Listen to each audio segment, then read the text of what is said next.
여러분, 오늘은 사무엘 하 3장 1절에서 16절 말씀으로 비상하는 인생의 6가지 특징이라는 제목으로 은혜 말씀을 나눠보도록 하겠습니다. 여러분, 비상하는 인생이 있으면 반대로 몰락하는 인생이 있겠죠. 그래서 다윗이 비상하는 인생이라고 했다면 여러분, 몰락하는 인생은 바로 사울왕의 인생이죠. 그래서 먼저 이 시간은 사울왕의 몰락하는 인생의 특징을 살펴보도록 하겠습니다. 여러분, 먼저 몰락하는 인생은요, 하나님이 떠나신 인생입니다. 여러분, 사울왕의 결정적인 실수가 무엇입니까? 사무엘상 15장 23절 말씀 보니까 이는 거역하는 것은 점치는 죄와 같고 완고한 것은 사신 우상에게 절하는 죄와 같음이라. 왕이 여호와의 말씀을 버렸으므로 여호와께서 왕을 버려 왕이 되지 못하게 하셨나이다 하니. 사무엘 선지자를 통해서 하나님께서 사울왕에게 사울이 무엇을 잘못했는지를 정확하게 지적하고 있잖아요. 왕이 여호와의 말씀을 버렸으므로 말씀 버리는 것이 사울왕의 치명적인 실수였던 것이죠. 말씀 버리니 말씀이신 하나님도 그를 떠나실 수밖에 없었던 것입니다. 사울은요, 하나님이 떠나신 인생이 될 수밖에 없었던 것이죠. 두 번째로 몰락하는 인생은요, 악인을 의지하며 살아야 합니다. 이게 몰락하는 인생의 특징이더라고요. 그래서 사울이 만난 사람이 사울 자신의 조카였던 아브넬이었습니다. 아브넬은 하는 짓을 보면 자연인입니다. 전형적인 세상 사람입니다. 사울은 이 아브넬을 자신의 군대 장관으로 삼았습니다. 또 그의 아들 이스보셋은 아버지 사울왕의 뒤를 이어 이 아브넬을 군대 장관 삼아 그를 의지하며 살아야 했습니다. 여러분, 그렇다면 이 아브넬은 어떤 사람이었겠습니까? 여러분, 아브넬은요, 허영심이 많은 사람이었더라고요. 사무엘하 2장 14절 말씀 보세요. 아브넬이 요압에게 이르되 원하건대 청년들에게 일어나서 우리 앞에서 겨루게 하자. 요압이 이르되 일어나게 하자 하매. 아브넬이 하는 이야기입니다. 요압에게 청년들에게 일어나서 우리 앞에서 겨루게 하자. 그렇죠? 허영심이 많은 겁니다. 아브넬은 누군가와 경쟁하는 것을 좋아하는 사람이었어요. 경쟁해서 자신의 우위에 있음을 드러내고 싶어하는 사람이었죠. 여러분, 이런 사람이 끼면 늘 그 공동체는 피를 보게 됩니다. 그래서 요압이 이끄는 유다 진영은 20명이 이 일로 죽었고요. 아브넬 자신이 이끄는 진영에서는 360명이 죽어나갔습니다. 그게 바로 사무엘하 2장 30절에 31절 말씀 아니겠습니까? 거기다 아브넬은 다윗의 군대 장관이었던 요압의 동생 아사엘을 창으로 찔러 죽였잖아요. 사무엘하 2장 23절 말씀이잖아요. 또 이 일로 아브넬 자기 자신도 요압에게 원한을 사서 살해당하는 인생이 되고 말았죠. 두 번째로 아브넬은요, 스스로 높아지려는 사람이었더라고요. 여러분, 오늘 본문의 말씀으로 돌아와서 여러분 사무엘하 3장 7절 말씀 보세요. 사울에게 첩이 있었으니 이름은 리스바여 아야의 딸이더라. 이스보셋이 아브넬에게 이르되 내가 어찌하여 내 아버지의 첩과 통관하였느냐 하니. 그렇죠? 내가 어찌하여 내 아버지의 첩과 통관하였느냐.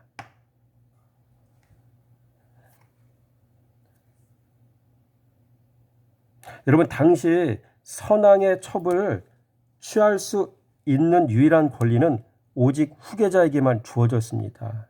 그러므로 아브넬이 사울의 첩을 취한 사건은 자신이 왕의 자리에 오르겠다는 야욕을 드러낸 행위였다는 것이죠.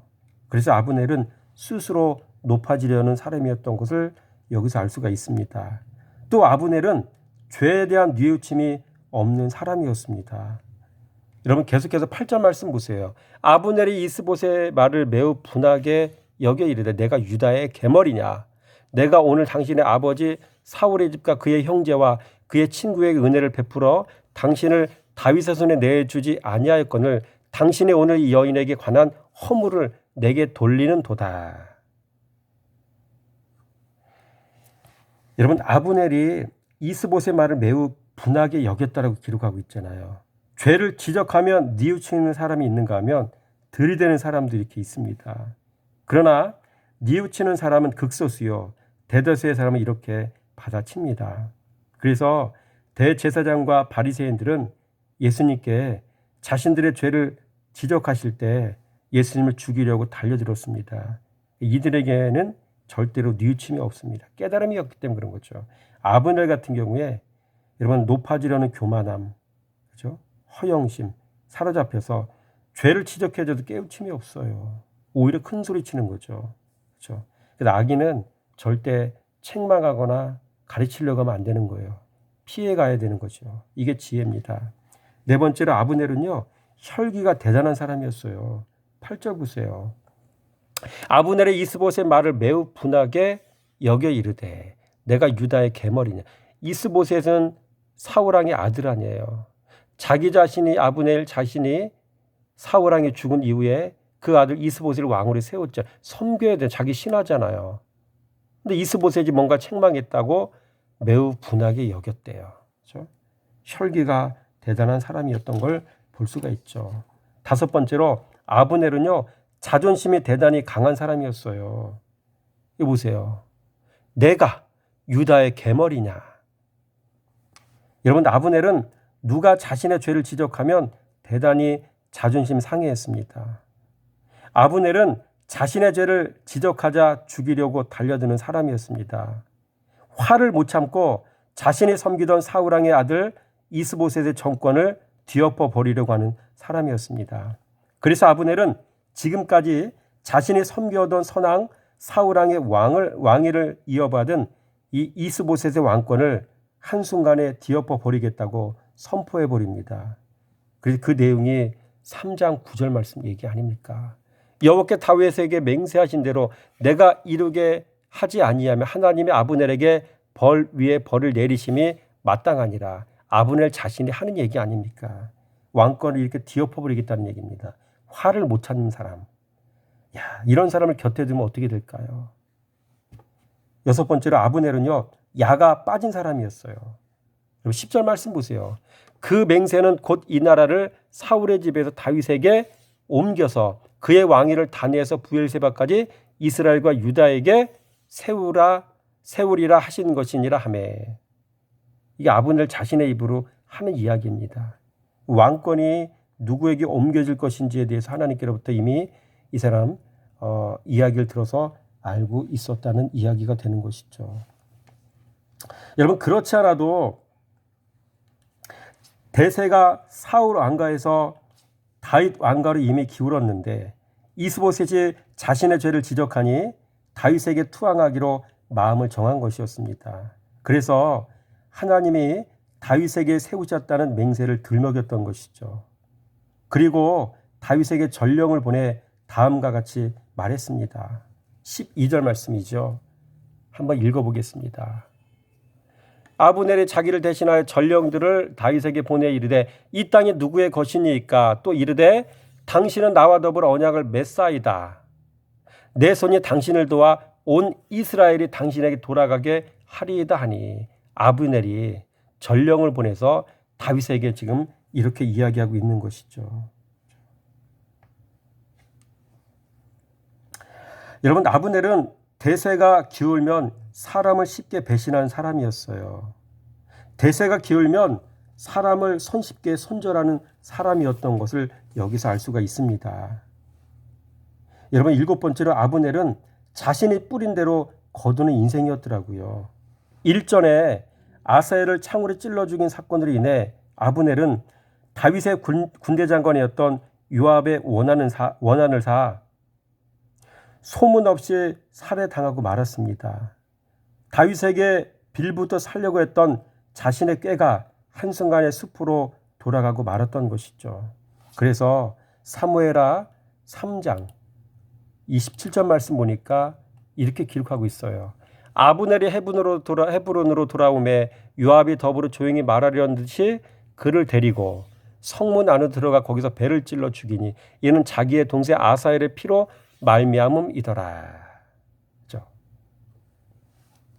이렇게 인생이 끝나고 마는 사람, 이게 바로 아브넬이었습니다. 그러고 보면 사람은 두 가지를 잘 만나야 됩니다. 위로는 하나님을 잘 만나야 되고요. 아래로는 사람을 잘 만나야 됩니다. 모든 인생의 흥망성쇠는 이 두 가지 만남으로 결정이 됩니다. 또한 신앙인은 두 가지를 잘 만나야 합니다. 말씀 만나야 하고요. 예수 마음 만나야 됩니다.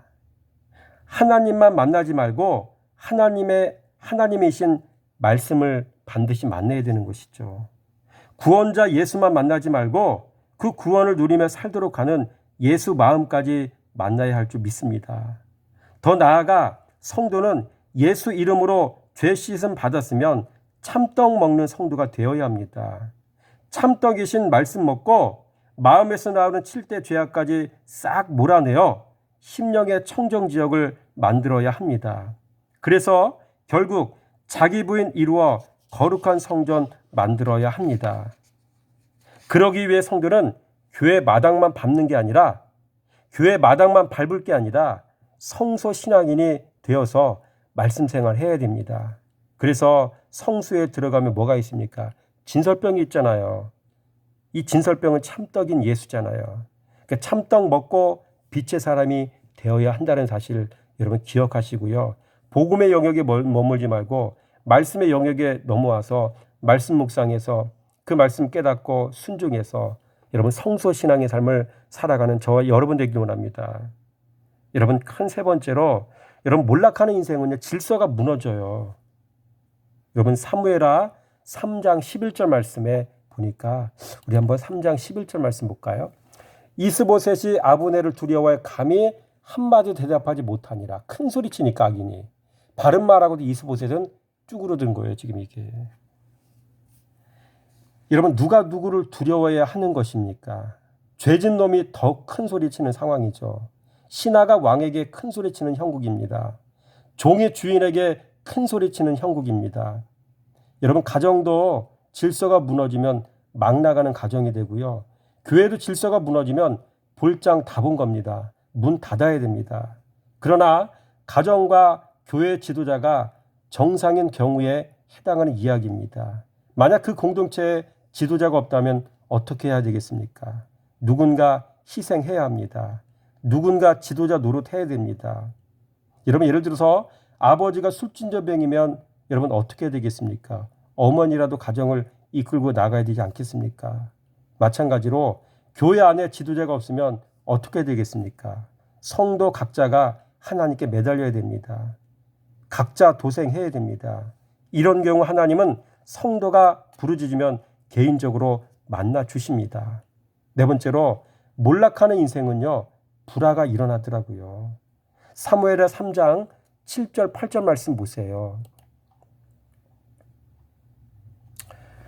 사울에게 첩이 있었으니 이름은 리스바여 아야의 딸이더라. 이스보셋이 아브넬에게 이르되 내가 어찌하여 내 아버지의 첩과 통관하였느냐 하니 아브넬이 이스보셋의 말을 매우 분하게 여겨 이르되 내가 유다의 개 머리냐. 내가 오늘 당신의 아버지 사울의 집과 그의 형제와 그의 친구에게 은혜를 베풀어 당신을 다윗의 손에 내주지 아니하였거늘 당신이 오늘 이 여인에게 관한 허물을 내게 돌리는도다. 그렇죠? 여러분 숨겨진 야욕이 드러나고 배신하는 일. 여러분 이게 바로 몰락하는 인생 가운데 일어나는 일입니다. 불화가 이렇게 일어납니다. 그렇죠? 여러분 아브넬은 사울의 첩을 취함으로 스스로 왕이 되고자 하는 자신의 야욕을 드러냈습니다. 이게 들통나자 자신의 섬기는 이스보셋을 배반하게 된 것이죠. 다섯 번째로 이런 몰락하는 인생은요. 반역이 일어나더라고요. 12절 말씀 보세요. 12절. 아브넬의 자기를 대신하여 전령들을 다윗에게 보내 이르되 이 땅이 누구의 것이니까 또 이르되 당신은 나와 더불어 언약을 맺사이다. 내 손이 당신을 도와 온 이스라엘 당신에게 돌아가게 하리이다 하니. 온 이스라엘이 당신에게 돌아가게 하리이다. 그렇죠? 여러분 아브넬이 이스보셋 몰래 다윗에게 하는 말입니다. 여러분 이렇게 몰락하는 인생은요. 밥 먹듯이 반역을 합니다. 사람을 배신하고 신앙의 자리를 떠나기도 하고 그렇죠? 앞뒤가 늘 바뀌는 거죠. 여기까지가 어떤 모습이었습니까? 여러분 몰락하는 인생의 특징이 이렇다는 얘기죠. 하나님을 떠나죠. 악인을 의지하며 살죠. 그렇죠? 그 다음에 또 어떤 모습이 있습니까? 그 인생의 질서가 무너지죠. 그 인생 가운데 불화가 일어나죠. 그리고 이 인생은요, 반역의 늘 밥 먹듯이 일어나고요. 이게 바로 몰락하는 인생의 모습이고요. 여러분, 반대로 비상하는 인생의 특징이 무엇이겠습니까? 첫째, 비상하는 인생은요, 위기 중에 더욱 견고해집니다. 여러분, 사무엘하 3장 1절 말씀, 오늘 말씀이죠. 사울의 집과 다윗의 집 사이에 전쟁이 오래매 다윗은 점점 강하여 지고 사울의 집은 점점 약하여 가니라. 점점 강해지잖아요. 그렇죠? 비상하는 인생은 위기 중에 더 견고해져요. 왜? 하나님이 붙잡으시고 세우시고 하나님께서 드라이브 하시니까 이렇게 될 수밖에 없는 인생이죠. 형통한 인생인 것이죠. 그래서 다윗의 인생은 전쟁 중에 더욱 견고해져 갔습니다. 비온 후에 땅에 굳어진다고 다윗의 인생은 고난 중에 더욱 견고해지는 인생이 될 수 있었던 것이죠. 저와 여러분의 인생이 이와 같이 되어지기 원합니다. 둘째로 비상하는 인생은 번성하는 복을 받습니다. 오늘 본문 말씀 2절에서 5절 말씀 보세요. 다윗이 헤브론에서 어떤 일이 있었어요? 자녀를 낳았는데 암논, 길랍, 압살롬, 아도니아, 스바다, 그죠? 이드람, 이게 아들들의 이름이에요. 여러분, 사울은 길보아 전투에서 자기 아들들이 다 죽고 이스보셋 하나 남았잖아요. 반면에 다윗은 본문에서 6명의 아들의 이름이 등장하고 있잖아요.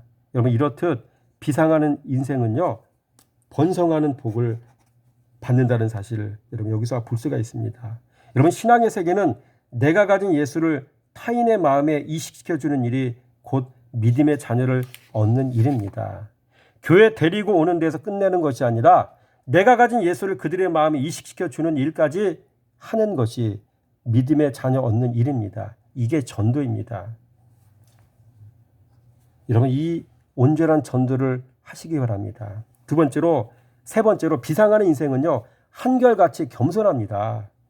겸손해요. 아브넬은 어느 순간에 자신의 야욕을 드러냈습니다. 7절, 8절 말씀해 보니까. 그러나 다윗은 지금까지 수많은 고난과 시험을 만났어도 한결같이 말씀 앞에서 겸손한 사람이었어요.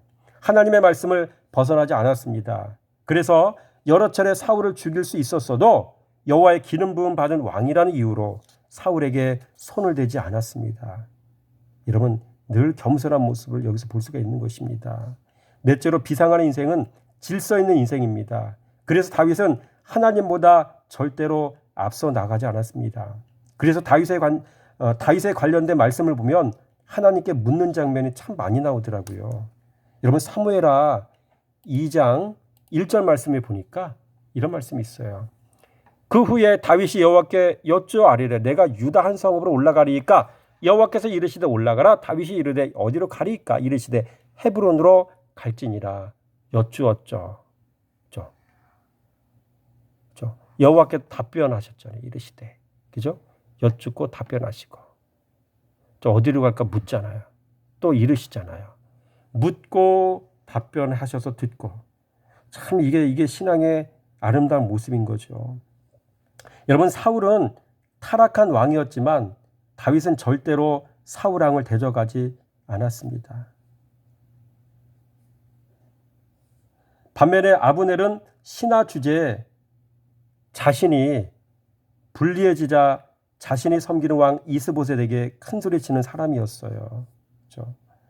여러분, 질서가 무너진 인생의 모습이 있죠. 그러나 다윗은 어땠어요? 질서가 있었잖아요. 묻고 답변 듣고 그렇게 해서 움직이고 하나님과 자신과의 관계 속에 질서가 늘 있었고요. 사람과 관계도 질서가 있었어요. 신앙 안에서.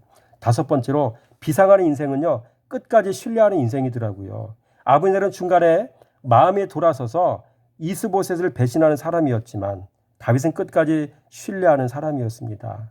다윗은 하나님을 신뢰하는 사람이었고 또 비록 하나님께 버림받은 왕이었지만 사울 왕을 끝까지 신뢰했습니다. 그래서 언젠가 마음을 돌이킬 것을 믿고 기다렸던 것이죠. 여섯 번째로 비상하는 인생은 인애 베푸는 인생이더라고요. 사무엘상 3장 13절 말씀 보니까 여러분 사무엘상 3장 13절 말씀 보니까 이 부분에 대한 근거가 나와요. 한번 보겠습니다. 3장 10 다윗이 이르되 좋다 내가 너와 언약을 맺거니와 내가 내게 한 가지를 요구하노니 나를 보러 올 때 우선 사울의 딸 미갈을 데리고 오라 그리하지 아니하면 내 얼굴을 보지 못하리라 하고 미갈 데려오라고 하죠. 그렇죠? 여러분 사울은 정말로 자기 사람을 여러분 다윗은 사울이 아니에요. 다윗은 정말로 자기 사람을 사랑한 사람이었습니다. 다윗은 자신을 죽이려는 사울왕을 사랑한 사람이었고요.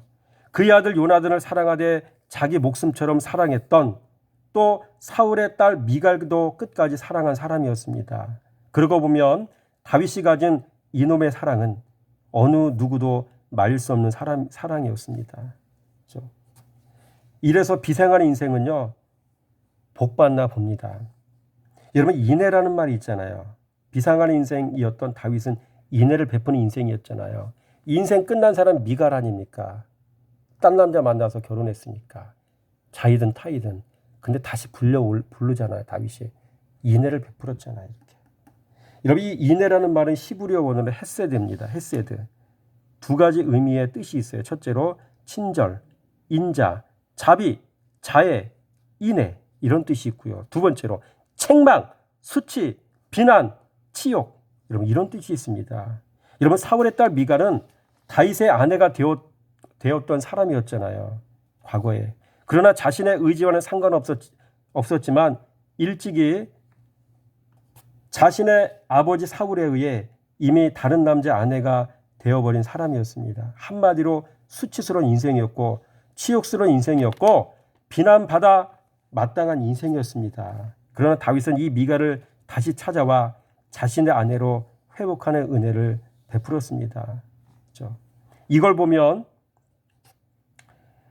꼭 예수님의 모습을 보는 것 같습니다. 이런 마지막으로 우리 요한복음 13장 말씀 한번 읽어볼게요.